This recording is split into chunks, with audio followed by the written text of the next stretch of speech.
Welcome in to an episode of Chiefs Focus Live. We've got a pretty simple, entertaining, and informative show tonight.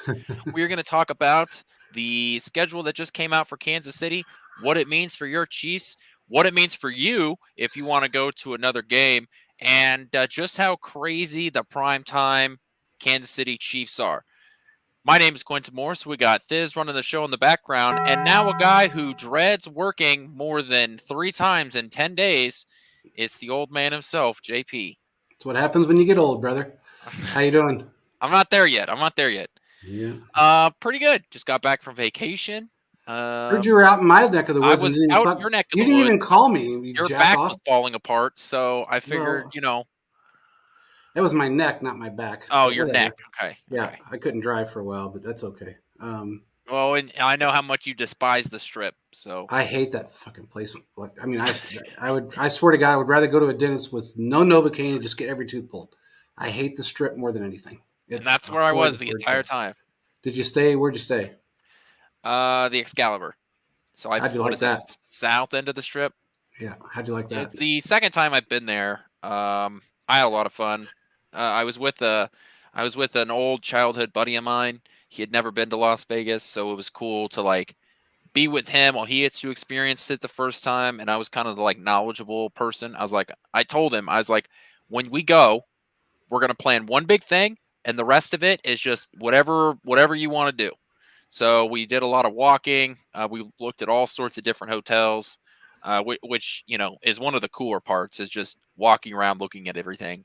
Yeah. Yeah, it was a lot of fun. Like I said, he lives in Omaha now, so I don't get to see him that much anymore. So it was really great to see him and hang out with him for 3 days. Did you go to Fremont Street? Fremont Street's a lot of fun. Just because it's the old Strip, but it's a totally different vibe. Listened to some band that played some great 80s music, which was great. So, I'll tell you a really quick one. My first time on Fremont Street, I was with my in-laws and my wife, and I think my daughter was with us at the time.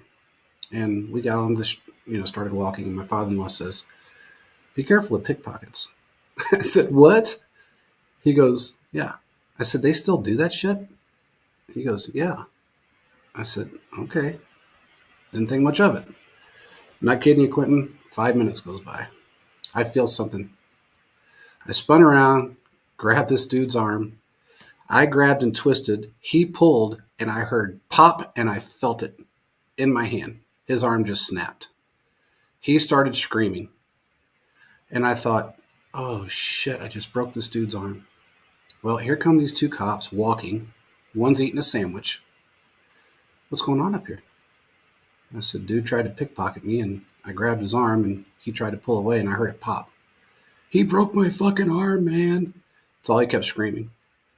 Cop says, "Wow, that's assault," while he's eating his sandwich. I said, guy, he's actually clenching onto my wallet right now. He handcuffed me.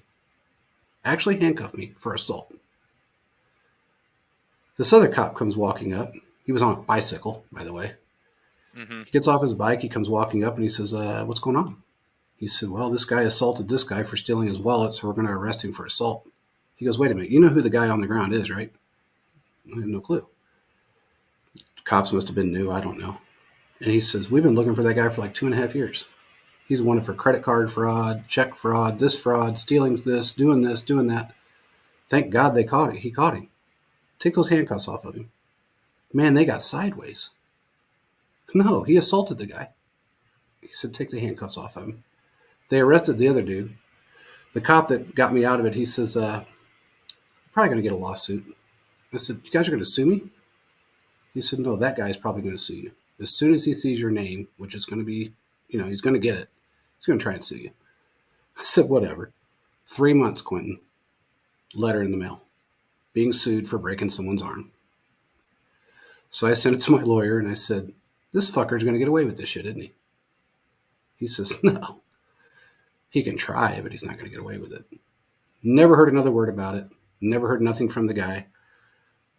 Guess he just gave it up. I have no idea. Maybe he figured he wasn't going to get very far with it.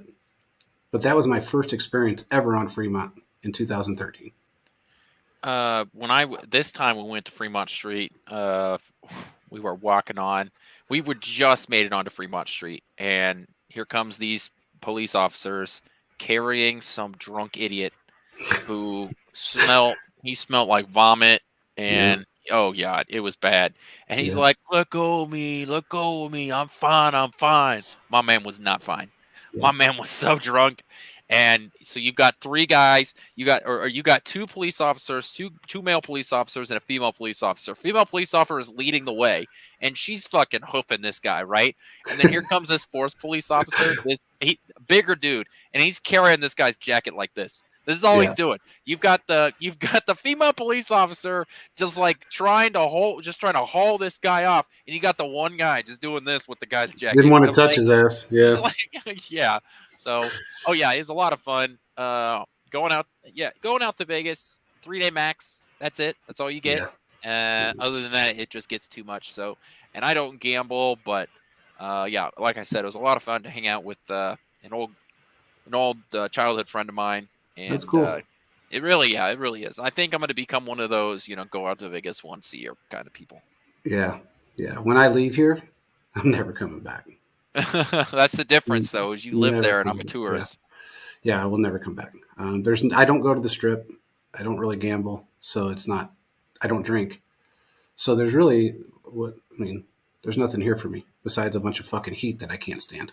Yeah, the open container laws is a big reason for me to go out there. Plus, some of the shows out there did the Cirque du Soleil show in the New York, phenomenal. Yeah. That was amazing. That's always good. I mean, you really can't beat that show. We've seen I think it was called back in the day, and it was awesome. I mean, you really can't get much better than that. So it's probably and we saw the Michael Jackson show. I can't remember what it was called now, but that was phenomenal. I will give credit for that. And I did get to meet Britney Spears out here. I met Mike Tyson out here. I've met a bunch of people. I got a good friend named Pauly Shore that I met out here, and we became really good friends and still are to this day. It's just so much hectic, crazy bullshit that goes on out here anymore. It's just not worth it. There's an empty house across the street from me, about an $800,000 house. 3 guys just tried to break into today. They backed into the driveway. One jumped the wall. Going to go in the back, open the door so they can back in and just stay in the house. That's just the kind of shit that goes on constant out here now. It's just not worth it. Anyway, let's get into this show, man. All right, let's talk some actual. The reason that we're here, talk a little Chiefs football. We are going to break down the schedule. It's funny, we titled the show "Mark Those Calendars." I already did today. Went through my Google Calendar and put in all the times because this schedule is crazy. It's fucking brutal. Will play on 6 of the 7 days of the week. You heard me right. The Chiefs will play on every day of the week throughout the season except Tuesday. Yep. So Kansas City has, do you count Black Friday as a holiday? I don't know. I don't, but a lot of people do. I don't know. I don't. So they play on Black Friday. That's the Friday game. They play on Wednesday, which is the Christmas game. Yes, they're playing on Christmas again. This time it is against the Steelers, but we'll get to that. They are playing on a Saturday game at potentially 2, depending on how the last game of the year goes off, but we're not sure about that. They play 2 Monday night games, and the only Thursday game they play on this year, which is crazy, is the home opener, which I thought was really weird. Yeah, they made it really difficult for us last year. We had the most games with the least amount of rest between games in the history of the NFL. And then they just spun it out of control this year for the Chiefs. They are really making it difficult for us to hit that three-peat. They're trying very hard to make it very difficult. And the way they've got this, I'm okay with the schedule as far as who we're playing. I don't really care who we play. But damn, it's getting to a point now where it's like, okay, this is something that's never been done. Do we really want the Chiefs to be that team that does it? Do we want it done right now? Is it a good marketing tool to do right now? It's all about marketing instead of, what their abilities are. And it's kind of annoying to me. They're really making it difficult. I'm a little nervous about injuries this year because, you got 5 days between games. That's insane. They have not just one, but they I have know. two series. They have 3 games in 13 days, and then they have a second, and that's in November. And then they have a second span of that in late December where they have 3 games within a 10-day span. Yeah. Yeah, that's That's insane. And then they give us our bye week on week at week 6. 6. Yeah. Yeah. So on December, they play the Browns on the 15th on it. That's a Sunday. Then they play the Texans on the 21st, which is a Saturday, and then they play the Christmas game on the 25th. Yeah. So you're playing game on the 15th, 21st, and 25th. I mean, that's a 3 games in 10 days. It's brutal. Which it is brutal. I mean, last year we talked about how, Kansas City was really towards the end of the year. There was that one span where they were doing nothing, but it felt like they were just playing game after game after game. Well, then you've got in November, they play on the 17th, the 24th, and then they play the Raiders on that Friday night, that Black Friday night. So Yeah. that's that second stint. So you've got that 13-day span. Then you have sort of a bye week, another bye week because of the Friday night game you've got coming up. A normal Sunday game. Then you've got that real quick turnaround with the 3 games in 10 days. Yeah. It's just a brutal schedule that they put together. And I mean, I get it. They want to keep us, I guess they want to keep everybody guessing, and they want to, it's a marketing thing for them. And the way they've sold everything to, and I know people are bitching about the Netflix thing and the Peacock thing and this thing and that thing, paying for ESPN now, which, look, most people already have Netflix. They pay for that. Most people probably already pay for ESPN. One way or another, you pay for it. So, and, they got to, and you're right, they got to make it difficult for the Chiefs. It just is what it is. But the marketing part of this is, I think what they're going to find this year is it's going to push them to not only spread the season out further with an 18-week schedule, but also throw in another bye week and then eliminate one. They're going to that whole thing is going to move a little quicker than everybody anticipated, which we already heard and we talked about this weeks ago. But I think this is going to end up being a quicker turnaround than everybody thinks it is. I have a feeling by 2026 we will be in an 18-week schedule. That's what I really think Kansas City here could really benefit from that extra week. They only play in 3 Sunday noon games. Yeah. I mean, that's crazy. They play the Broncos on November 10th at noon. They play the Panthers November 24th at noon. And then they play the Cleveland Browns December 15th at noon. Every other game is either a night game or it's a 3:25 start. Yeah. That's crazy. And if you look at last year's solo games that they are in. Last year, I think they only had 2 or 3 noon games. They are right now the hottest team in football, and everybody, they know that regardless if you love them or hate them, people are still going to watch them. That just is what it is. They're still going to watch the game. So why not put them up there? It's kind of fitting. And I agree. I think they will benefit from the longer schedule. But you want to break down some of these games, and what do you think? I mean, we got the Bengals and the Ravens to start the year. I was going to say, let's just go from top to bottom, right? There's a couple of games here. Ravens to open up the season. What do you think?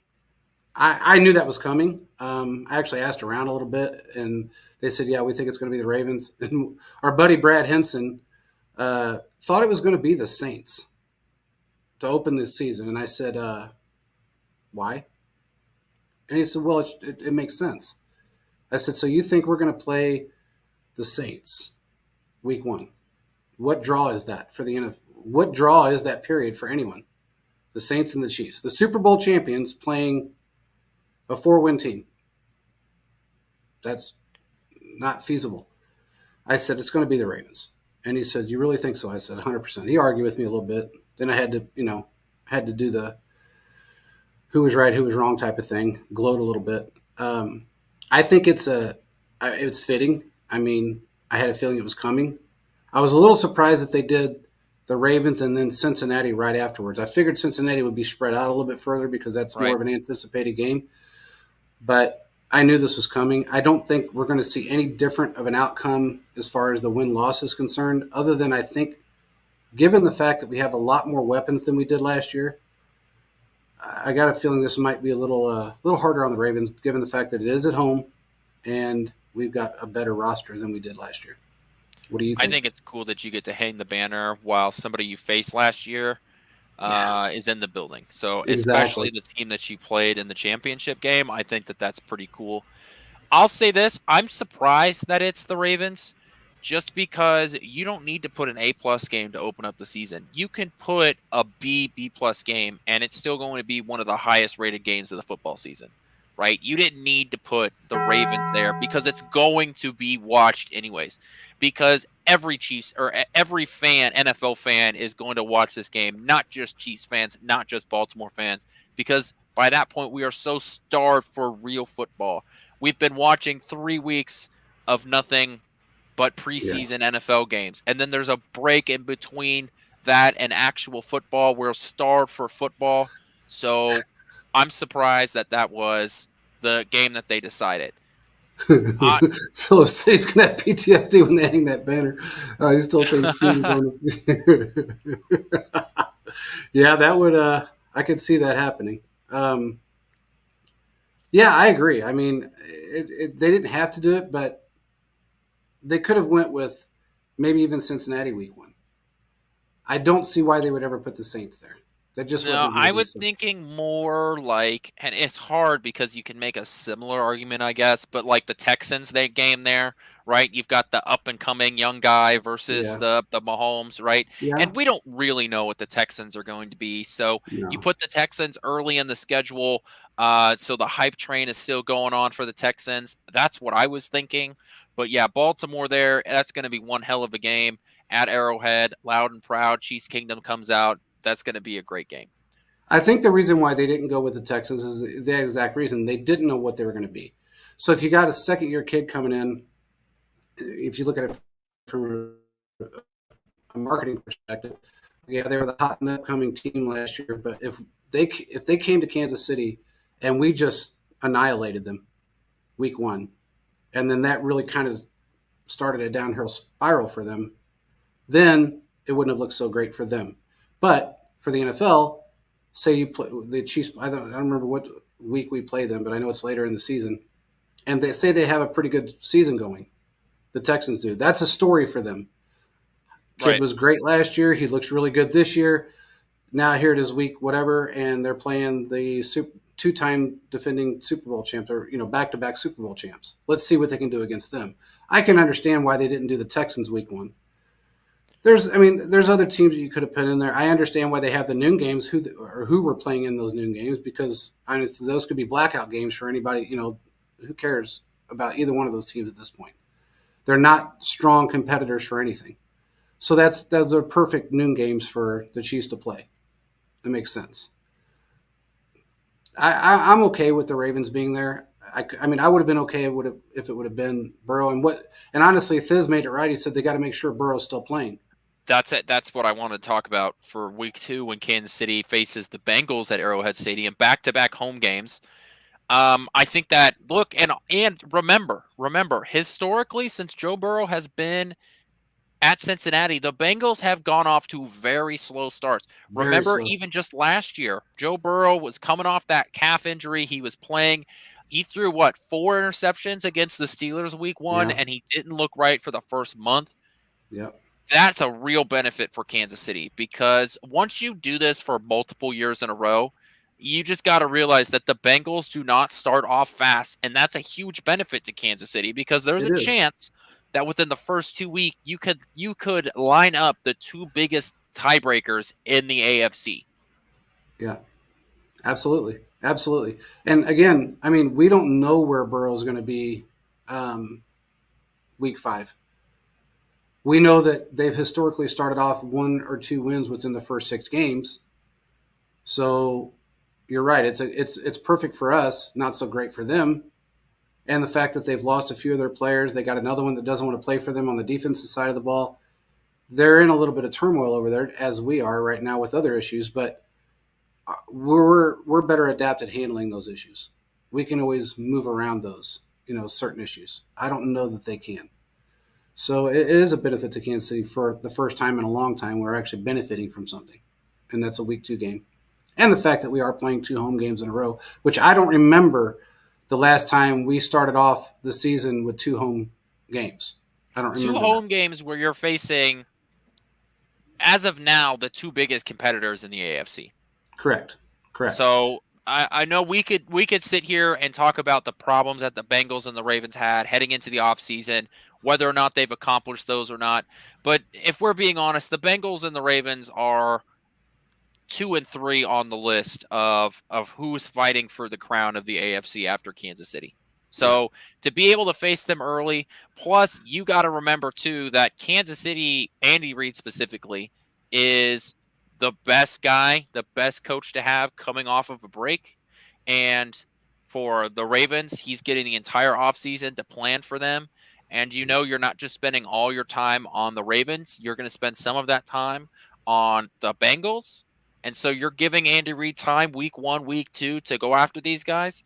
Yeah, that's a huge advantage for Kansas City. Plus, because Kansas City plays on the Thursday night opener, they don't play the Bengals until the 15th. Correct. So you get a 10-day break between facing the Bengals because Thursday to Sunday.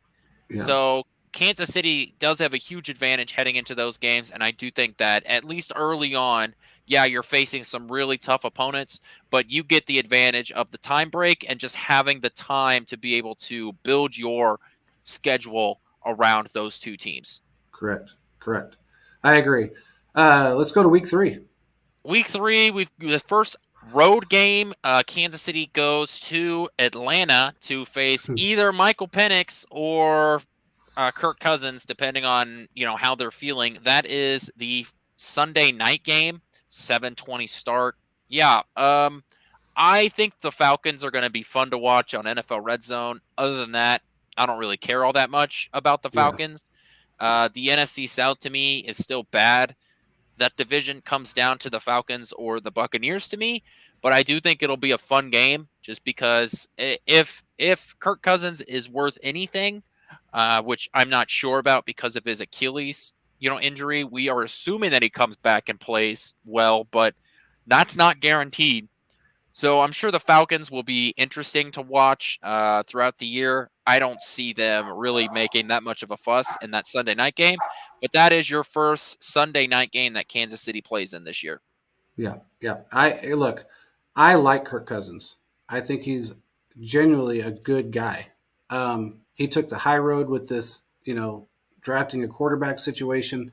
I like what he said. I don't know that he's going to be prepared for this defense, and I don't know if he's even going to be ready to play. If it's Penix, that poor kid's got to. I mean, look, talk about an introduction to the NFL. Yeah, that's rough. So yeah, if he's got to come in and play Kansas City week 3, damn. I mean, I feel bad for the kid because you're going against really the number 1 defense in the league. Some will say number 2, but I still think they're number 1. And you're brand new to this shit. I mean, that's got to be rough. And you don't know what your team is even like at this point. I mean, it is the Falcons, so let's not forget that they've historically been shit. So it's going to be a rough ride for them, for that kid. Cousins, I think, would make it a little bit more competitive, or at least try. I just don't know if he's going to be ready or not. I just don't know. And, real quick, before we go any further, I want to bring this up. Anybody out there that doesn't believe for 1 second that Charles Omenihu is not trying to be ready week 1, you're high.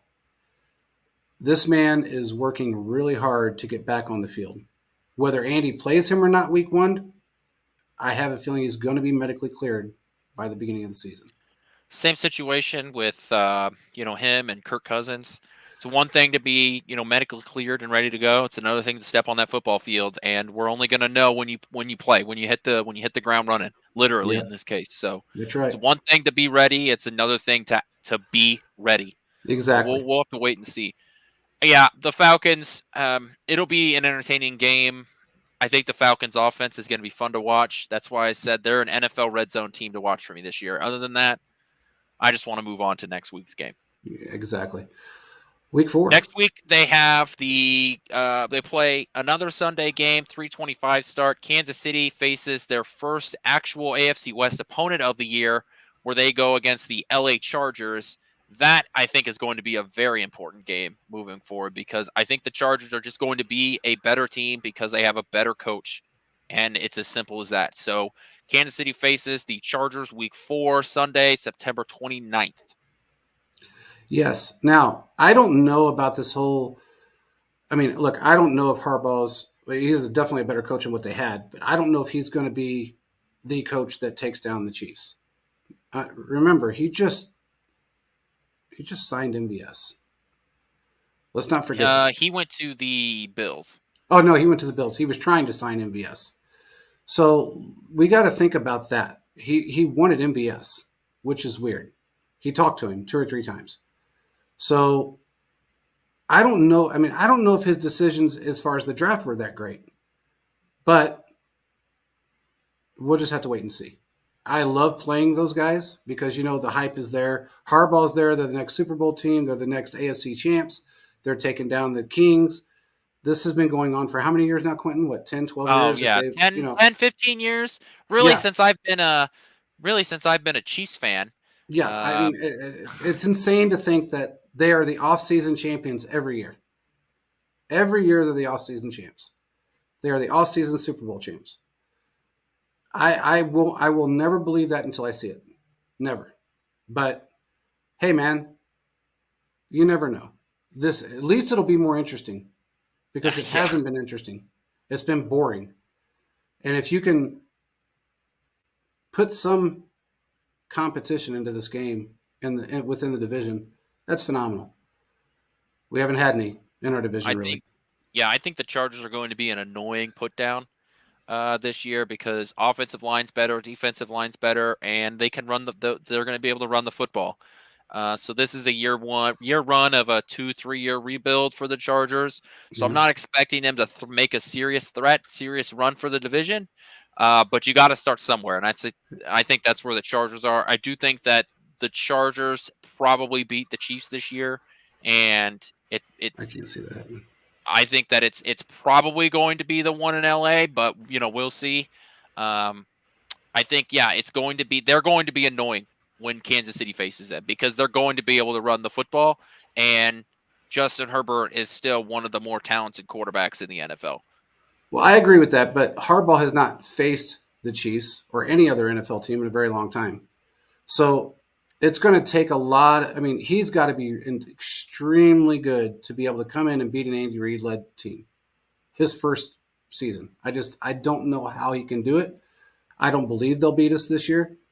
I think they're going to give us some competition, but I don't think they're going to beat us in either game, whether it's at home or there. I don't think that's going to happen. But, hey, you never know. Yeah, we never thought the Raiders were going to beat us either, so is what it is. First Monday night football game of the year comes next week, October 7th. That is week 5, where the Saints come to Arrowhead Stadium. And this is a weird game to me to have on a Monday night, because I think the Saints are a bad football team. They have no quarterback. They have no coach. There's no offense or defensive, guy to speak of. There's no super talent on either side of the football for the Saints. This is a weird game to have on a Monday night. Really is. Really is. I don't think that there's a ton of. I really just don't think the Saints are a talented football team. But whatever. Saints come to Arrowhead, and I think that the Chiefs have a real good chance of just handling that game, and that's it. We move on. Yeah, the funny thing about it, though, is they have a lot of our ex-players on that football team. They offered money. They went. Yeah, but guys like the guys that they have on there, I mean, because Tyrann Mathieu, 3 years older now? You've got Colin Saunders on there now, and it's Saunders was a fun player, but he's a rotational piece. He's not he's not the guy, right? Correct. And that's what I mean. They don't have the guy that you have to during the week you have to sit down and be like, how are we going to deal with X player? They don't have that. They don't have that player. And when you're playing on a Monday night, when you're making the graphic, right, for Monday night, Who are they making the graphic for on the Saints? Obviously, it's Patrick Mahomes, it's Travis Kelce, it's Chris Jones, right? Like you Correct. can make your graphic with those guys. Who are they making the graphic with on the Saints? That's how you know they're a bad football team. Yeah, exactly. I mean, they can pick anybody, and it would mean the same thing. So, anyway, moving forward, week Uh, 6, Super Bowl rematch. Oh, week 6, the bye. week Yeah, 7. Yeah, week which 7. Sorry. which week 6 is we can talk about this bye week sucks. Yes, it You want a does. late bye Fuck. week because Kansas City's been playing in 20-ish games over the last few seasons. Yeah, So having such an early bye week blows butts. yeah. And You then the really bye want to week is have prior to our very you wanted really extensive. Kansas City should have had this bye week, in like early December. Like you Correct. want this bye week like week 11, 12, Yep. 13, 14, something like that. So, yeah, this early bye week sucks. They're making it difficult for us, that's for sure.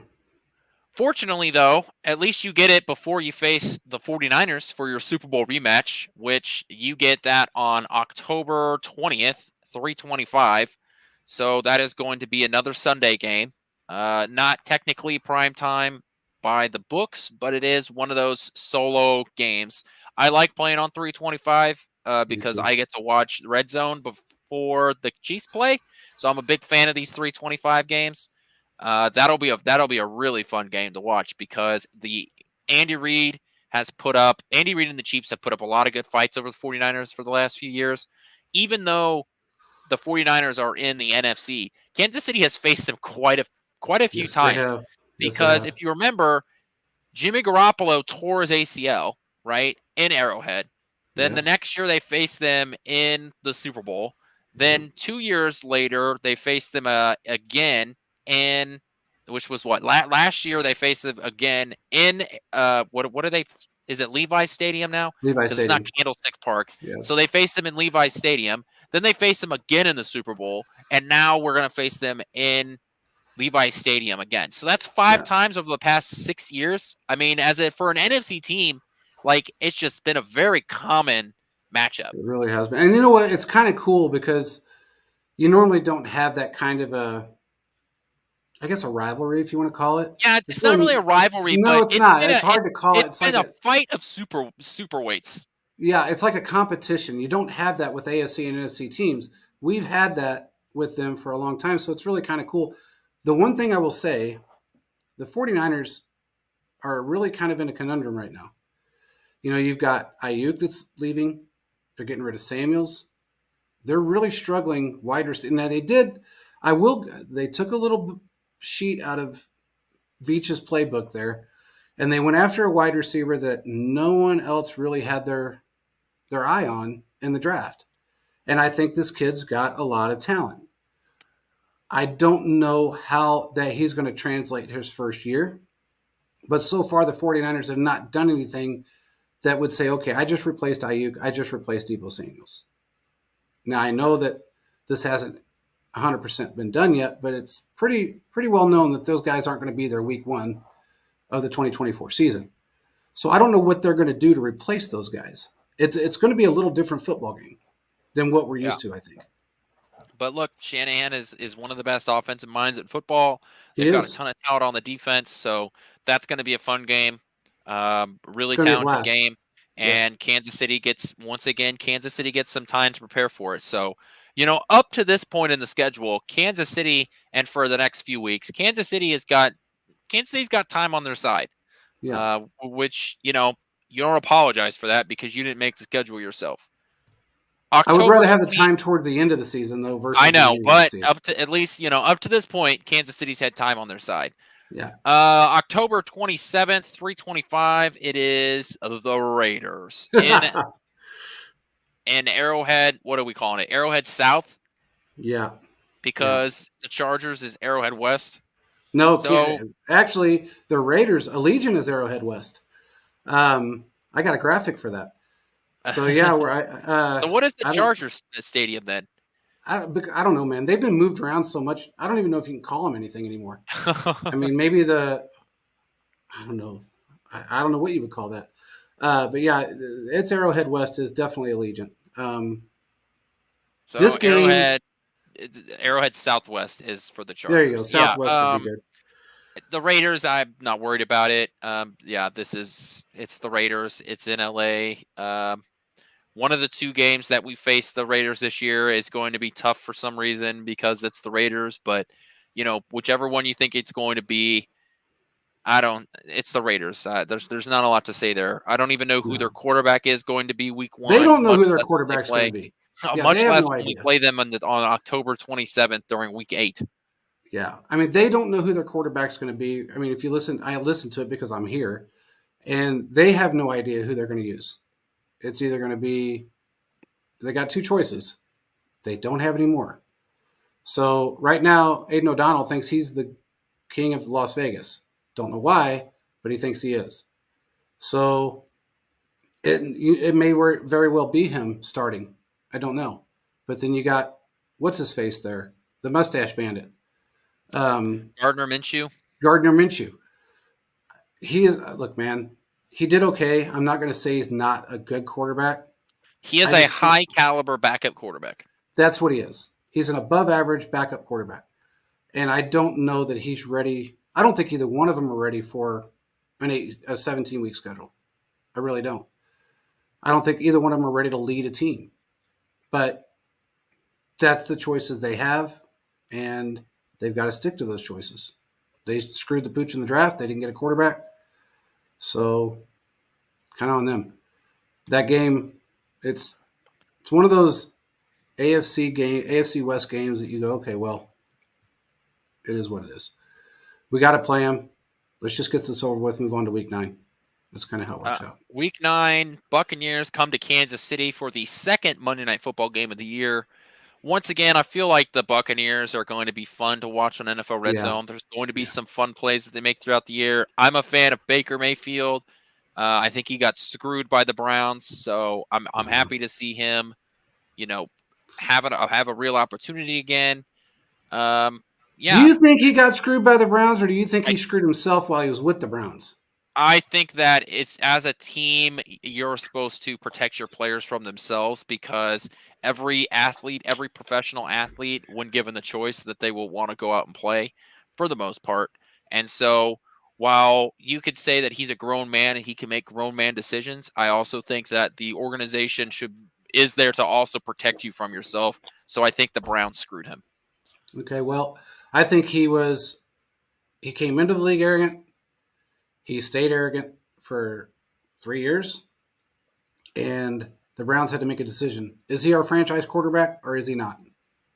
And they made a decision. Now they've got like 19 quarterbacks on their roster right now. They signed every quarterback that was available for a while. I don't understand why, but they did. I don't know if it's because they don't really have a whole lot of faith in Deshaun. Bad. It may be that. It may be that, I don't know. They just signed everybody. So we don't really know who we're going to see come week 9. We have no idea. Watson's been injured a lot since he's come back. And he's not been very good. Well, we'll see when we face the Browns December 15th. But yeah, the Buccaneer Baker Mayfield, that'll be once again a weird Monday night game, but it is what it is. I mean, they had a good run last year. I mean, Baker did a good job with them. I'm going to give him credit for that. I did not like him his first stint with the Browns. I thought he was an arrogant little prick. He had that Johnny Manziel syndrome going on for a little bit. I think he's humbled himself down. He played really well last year. I got to give him credit for where credit's due. He played well. They looked like a better football team last year, and they made the playoffs. So give the guy some credit. It is what it is. I think it's kind of fitting, given the history with us and the Buccaneers over the last, since 2020, and then the fact that Baker's was supposed to be that competition for Patrick Mahomes at one time, until he proved he wasn't. But this is just something that I'm not as upset about this game as I am the first Monday night game. I guess I'm not the word of being upset, but just perplexed by it. Well, the Buccaneers have like actual talent on their team, That's Mike the difference, Evans, and the Buccaneers have some actual talent on their team, whereas the Saints are just going to be bad. So yeah, the Buccaneers Buccaneers Monday Night Football, and Week 9. Week 10, we've got the Horse Asses coming into town. This Yeah. is the first Sunday noon game that Kansas City will play, and we're at Week 10. Yeah, that is I very fitting, given us the donkeys. It's very fitting. So, probably see Bo Nix at this point in the season. We'll have to see. The Broncos. wait a minute. What do you mean at this point in the season? Did you not hear Sean Payton? Yeah. No. Bo Nix is just as talented, if not more talented, than Patrick Mahomes. Did you not hear Sean Payton say that? That's what he said. So we're definitely going to see Bo Nix unless he's been benched for someone else. All right. Here we go again. We can just move on from this conversation. Broncos Week 10 at noon. Week 11 is where Kansas City goes to Buffalo, November 17th, 3:25 start to face That's an the interesting Bills. game. This is an interesting game. It's also a Sunday game, but we're back to not noon games. So it's technically not a prime time, but this will be the standalone game. So if you live in, I don't know, Miami, this is probably the game that you're getting, unless the Dolphins are playing. This will be the standalone game. So on this, I assume CBS has this. So Tony Romo will get to talk about his favorite player, Josh Allen. And this will be a good game because the Bills-Chiefs games are always good when you've got Josh Allen and Patrick Mahomes. That's right. Now, I don't know. Look, I don't know how well they're going to do with the fact that they've released everyone. And I know they did okay in the draft to a degree. But I don't know if we're going to see the same football team we saw last year. It'll be really funny when Xavier Worthy goes off for like 100 yards and a touchdown. Exactly. That'd be really funny. That really will be great. And I think that you'll see that. Now, I do like Keon Coleman. I think he's more of a comedian right now than he is a wide receiver. And I think that was a good pickup for them. I just don't know how well they're going to be able to get him NFL ready. The thing about Buffalo is we won't know until they start playing games because there's so much turnover on the roster, especially on the defensive side of the ball. We just are not going to know what Buffalo is until 5, 6, 7, 8 weeks into the season. So it's hard to say how Kansas City can do against this team without seeing so much of the heart of that defense is gone, without seeing what Josh Allen is like, good Josh Allen is like, without Stephon Diggs, because Josh Allen and Stephon Diggs turned Josh Allen into what we know Josh Allen as. He had that turnaround when he got his number one wide receiver. And I think that Josh Allen can play with meh wide receivers because I think Josh Allen is one of the better quarterbacks in the NFL. But we aren't truly going to know until we see him on an NFL field. So it's just hard to make predictions for that game and what the Bills will look like. I agree. And also, Josh Allen has a real he's prone to get frustrated when wide receivers aren't doing their job, when he's behind or if he's under pressure or whatever the case may be. He gets very frustrated.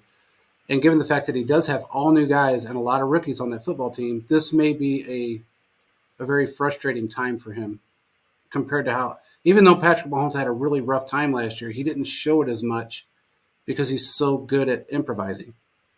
Where Allen is not that great, he tends to throw a lot of interceptions when he's frustrated or cause a lot of turnovers in general.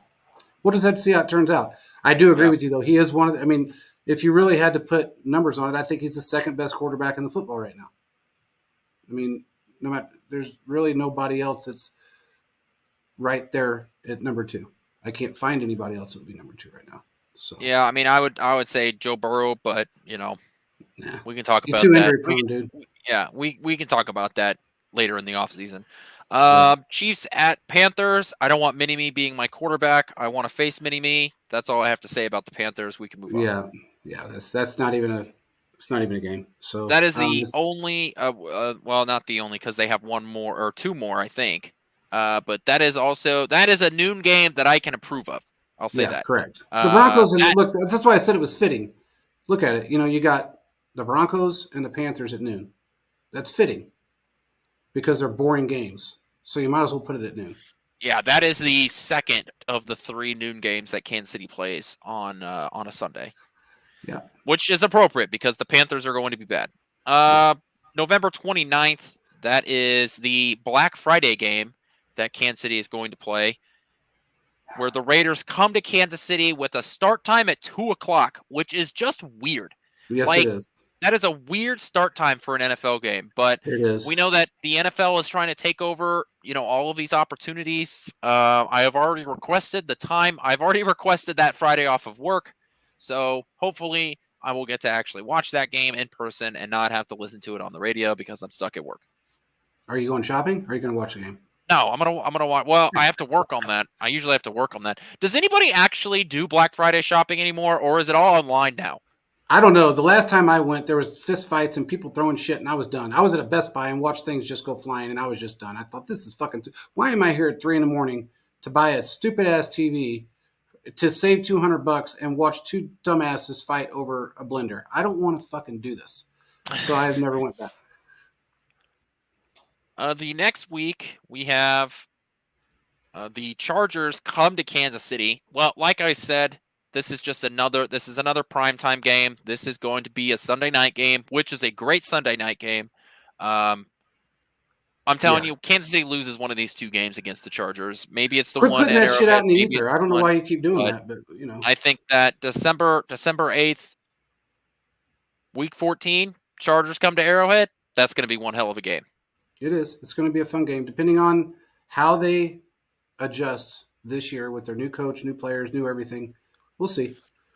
This is out of the two games. This is probably the one that Kansas City loses because it gives the Chargers enough time to build up and become what Harbaugh wants to be, and the Harbaugh scheme's developed by this point. But that's just me.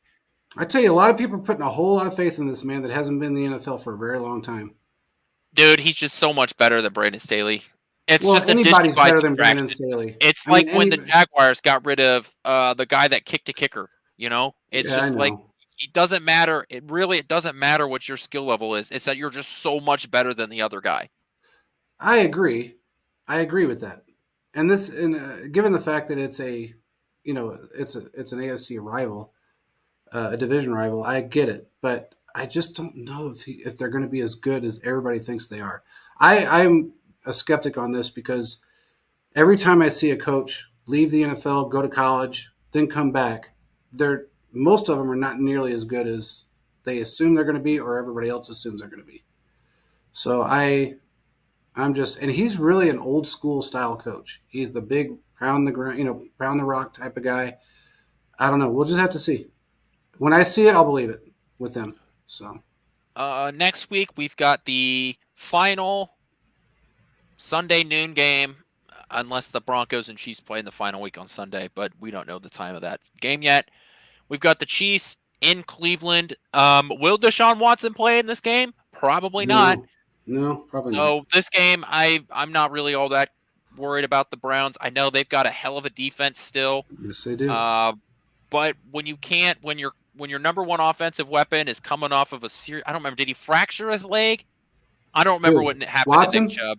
No, Nick Chubb. Yeah, they said that last reports I heard, they said that they're assuming that he's going to play and be ready to go week 1. Yeah. I don't know how that's possible with the damage that he had and the surgery that he had. I think I can't remember if he fractured his leg or if he blew out his entire knee, where he blew his entire knee out. He had to have surgery on his knee 3 times. Yeah, it was because you have the ACL, the MCL, and the PCL, and I think he tore his ACL and MCL. Yeah, it was blown out. I mean, it was a really bad injury. So when you're coming off of that, I'm not sure what, and he's aging. Plus, your quarterback hasn't been anything since he got there. Your offensive weapons, other than that, are fine. They're not great.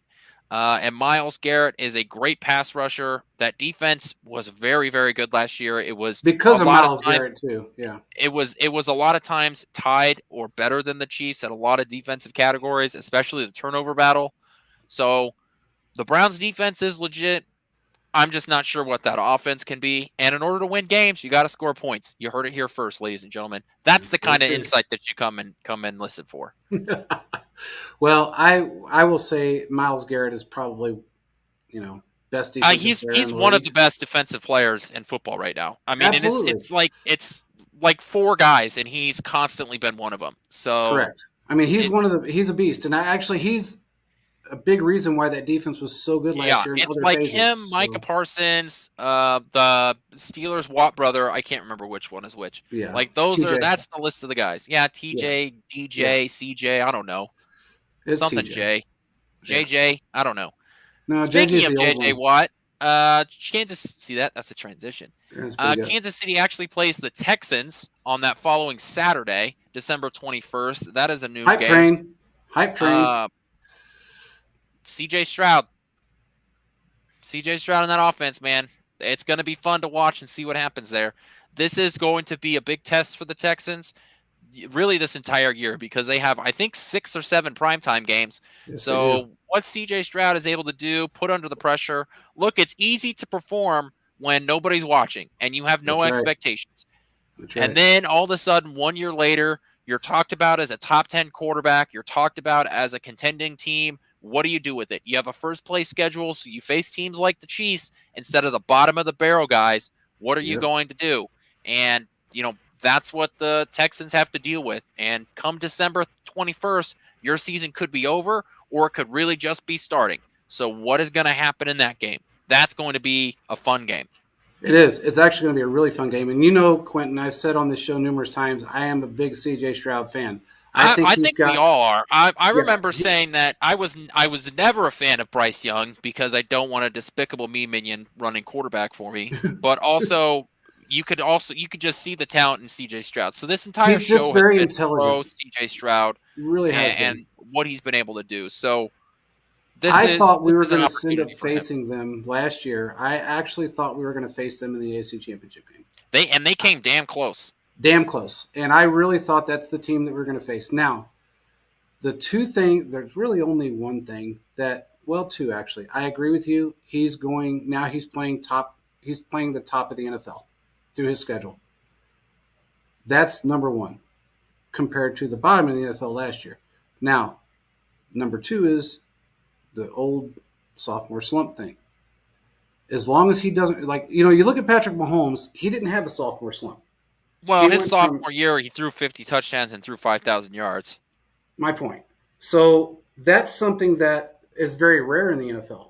Most quarterbacks go through a sophomore slump their second year. In fact, almost every one of them do. This kid has an opportunity right now to come out and prove that he's every bit as good as everybody gave him the hype for. If you look at his numbers last year, they weren't all that great.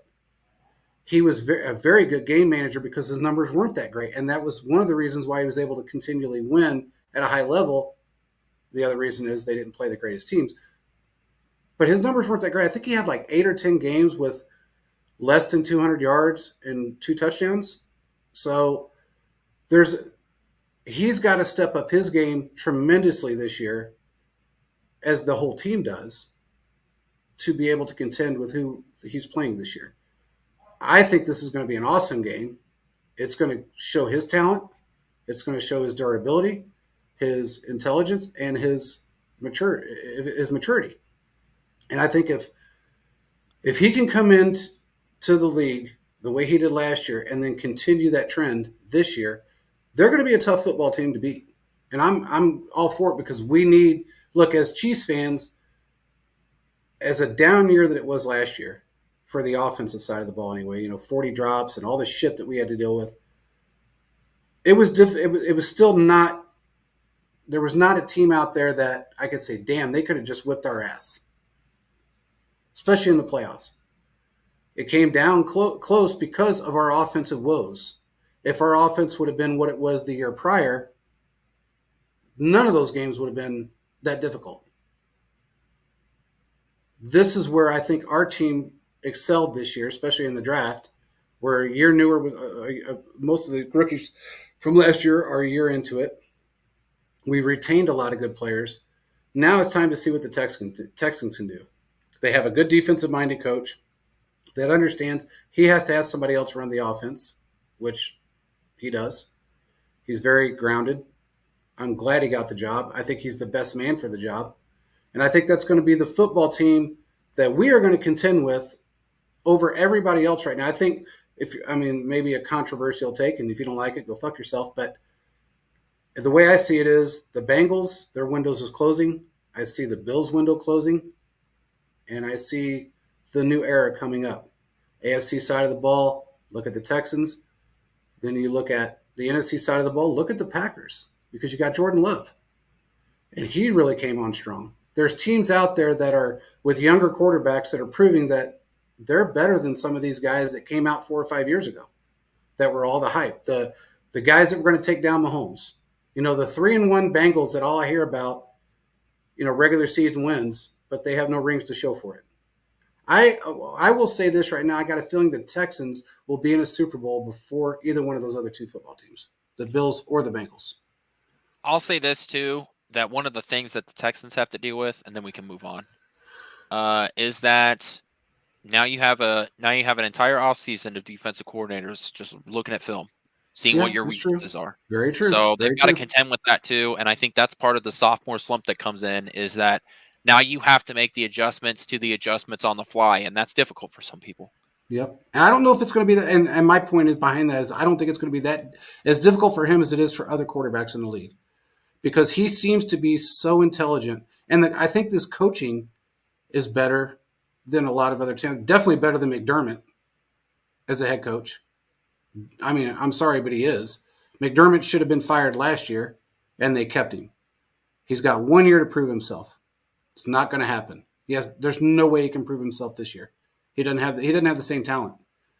There's no way he can prove himself. I think Stroud has the opportunity with the coaching staff that he has to be able to prove himself over everybody else. All right. Next game, Christmas game. The Chiefs play on Christmas yet again. That is December 25th, if you didn't know that. Week 17, Kansas City travels to Pittsburgh to play on Christmas. Yeah. This will be interesting. Kansas City gets to play maybe Justin Fields, maybe it's Russell Wilson. Who knows? The Steelers sure don't.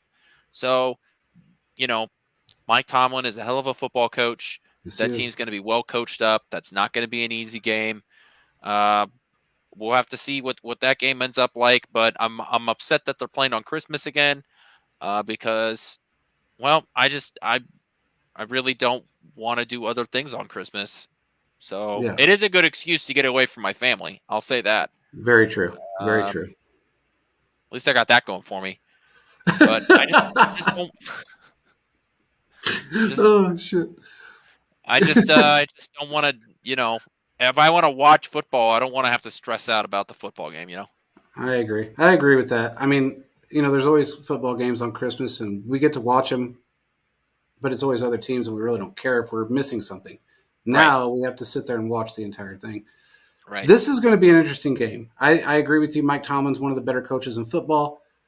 I don't know what they're going to do for quarterback. I don't know if Russ is going to be just rusted or if he's actually going to be a well-oiled Russ again. He never really was that well-oiled, but I don't know if he's going to be back to himself. I just don't know. Right now, I think Tomlin kind of alluded to the fact that Russ was in the driver's seat, is how he put it, and Justin Fields was trying to get in the driver's seat.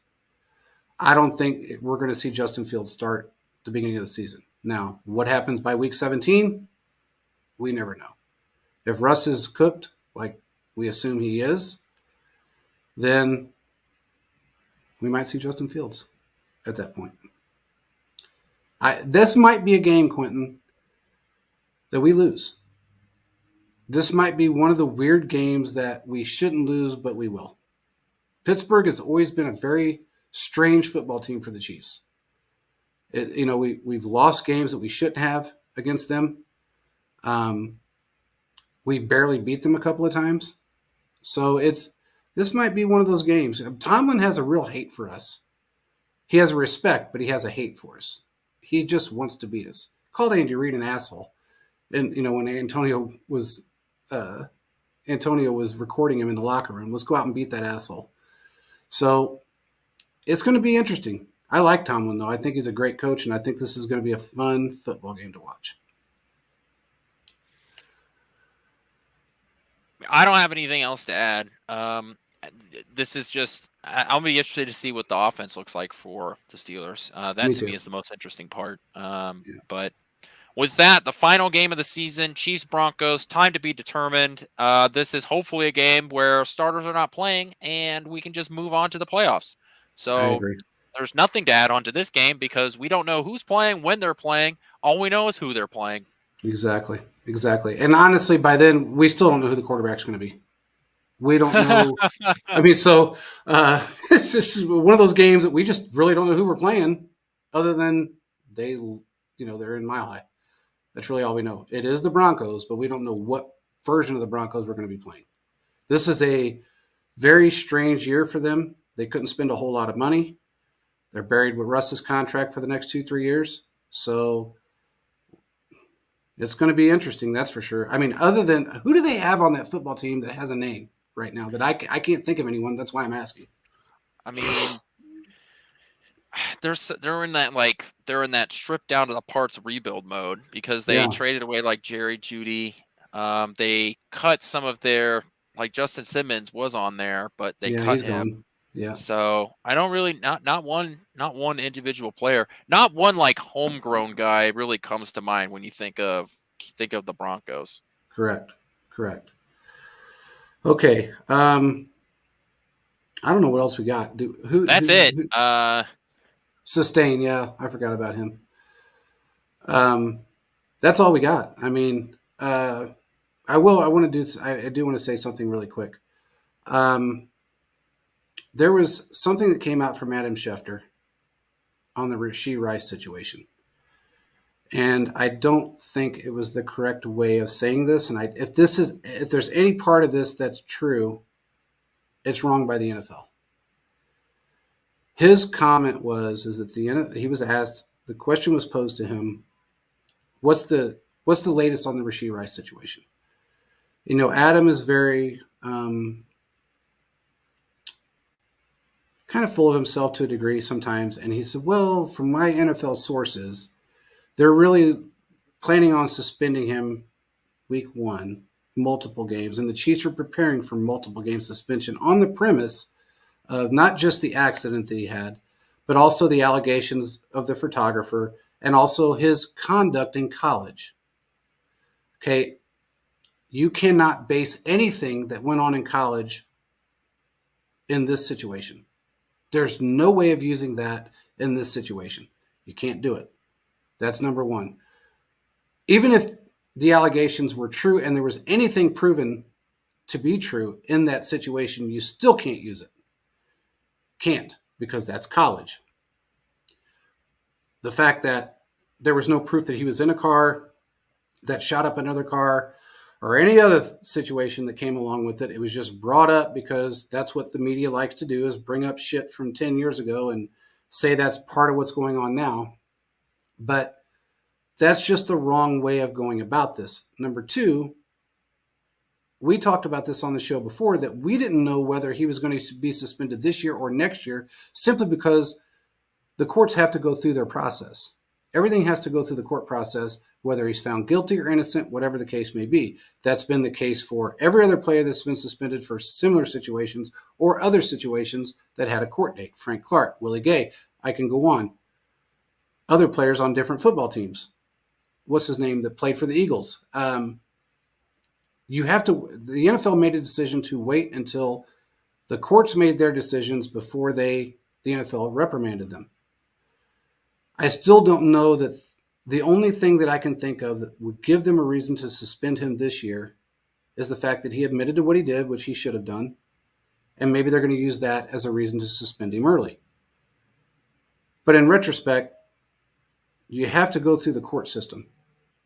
And you have to wait for that to end. You can't reprimand somebody if they're not found guilty yet. Regardless if you think they are or not, you just can't do it. You can't use what he did in college or what he didn't do in college, what he was accused of in college or allegedly was a part of in college and never proven. You can't use that either. You can base it off of the, court ruling, and that's it. As far as the photographer's concerned, videos come out. It was released. TMZ put it up. The photographer left that club perfectly fine. He was not hit. He was not damaged. He was walking fine. There was nothing wrong with him. So it was, what the NFL is thinking, and from what I've heard from other people, it was a money grab because of the situation with the wreck. So I don't like the fact that everybody is going after this kid. He's made mistakes. He's paying for them dearly. He's paid enough. He's going to pay for the next probably 10 years. I think it's time for the media and other people just to let it go. It's time for him to stay the fuck out of Dallas. I will say that. He needs to stay away from Dallas, period. I don't care if his family's there or not. His career's on the line, and you know that people are going to come after you. Stay out of nightclubs, stay out of casinos, stay out of bars, go to church, and go to practice. That's what you have to do when you're in a situation like this. That's something he has to learn. But also, I think the media is really blowing this up to a degree that they're just trying to, you always want to take down the champs. It just is what it is, especially if you're not a fan of the champs. You're going to take them down. It happened to the Patriots. It's happening to us. I think it just needs to, at some point, Quentin, it's kind of like what they did to the kids coming out of college. This into the draft this year. They put up these fake stories about all this off-field bullshit that they supposedly had going on, and half of it wasn't true. But they put it out there to drop their draft stock. That has to end too. There's other things going on that I really don't want to get into because I don't get into that side of, the sports are sports. And whatever goes on with players and the shit that they spew out of their mouth, whether it's their beliefs or not their beliefs or whatever they want to do, that's their choice. They can do what they want. But at some point, some of this stuff has to end because it just gets blown up to a degree that if you say something in a certain manner, it just gets blown out of proportion. I didn't watch the entire thing. I watched part of it with Harrison Butker. I don't condone half the stuff he said, but in the same aspect, that's his beliefs. So, but if you read what other people are saying, he is just blasting everybody, and women are supposed to only have babies, which he didn't say. But I don't know, man. It's getting to a point now to where it's like they're looking for everything they can find against the Chiefs, and they're making it more and more exaggerated just to make the publicity against us, the bad publicity, fuck with the players, fuck with the coaches, fuck with the ownership, PR nightmare. And at some point, it's just got to stop. If this was the Rashee Rice was a Saints player, you wouldn't hear half this shit. Well, it's also just because the Chiefs are right now the center of the media because of the fact that they're winning. So they're going to garner more media attention anyways. So it's not just because they're the Chiefs. It's because when you're a winning franchise of any sport, you just are more interesting to fan bases. So I agree. But this Inquirer shit that's coming out, I don't like the Daily Mail, Inquirer, Star bullshit that some of these outlets are bringing back into light. Making up stories, using half-truths, putting out half of the statement, not completing the statement. It makes fans automatically assume that because they read it and it's somebody with a gold check mark, then it must be true. Doesn't mean it's true. That's all I'm saying. Whatever Butker's situation is, that's on him. What have we always been told, Quentin? Keep your personal thoughts out of it. That's it. If you're in sports, don't fuck with politics. Don't do things that are going to make you the center of attention, especially when you're good at what you do. And sometimes people stick their foot in their mouth. Regardless of where they're at, somebody's going to hear it, somebody's going to videotape it, and it's going to be taken out of context. It's just how it is. So I think and that's partly on the team as well. They have to let these guys know, look, it should be in your contract. Whatever your political beliefs are, keep it to yourself. Patrick Mahomes did it perfect. I'm not going to say who I'm voting for. I don't want to influence anyone else. End of story. That's what you have to do. If you're questioned about it, find a way to ignore it, roll it off, roll away from it and move forward. If you have to have a PR guy tell you what to say, have him tell you what to say.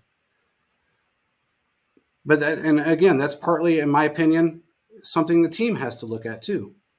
from their perspective and their contract with these players. Because if you want a squeaky clean organization, which none of them are, or as close as you can get to that, then you have to make sure your players understand what they can and can't do, can and can't say while they're employed by you. That's all I had to say about that. No, and I think you're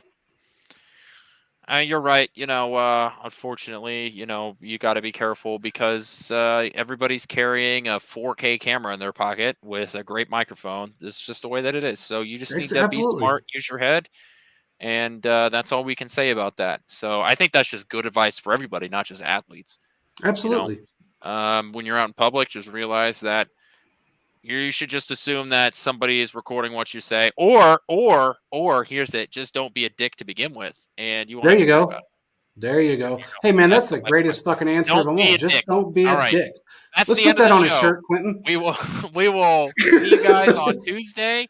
We will have more NFL, more Chiefs news. I've got some hypotheticals that I've been holding on to for a little bit, just because we haven't had a lot of time. There's been a lot of news, fortunately or unfortunately, a lot of it unfortunately. So Yeah. we will see you guys on Tuesday, and that's the show. Peace out, everybody.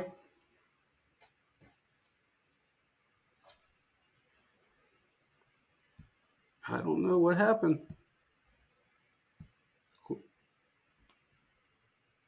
That was weird.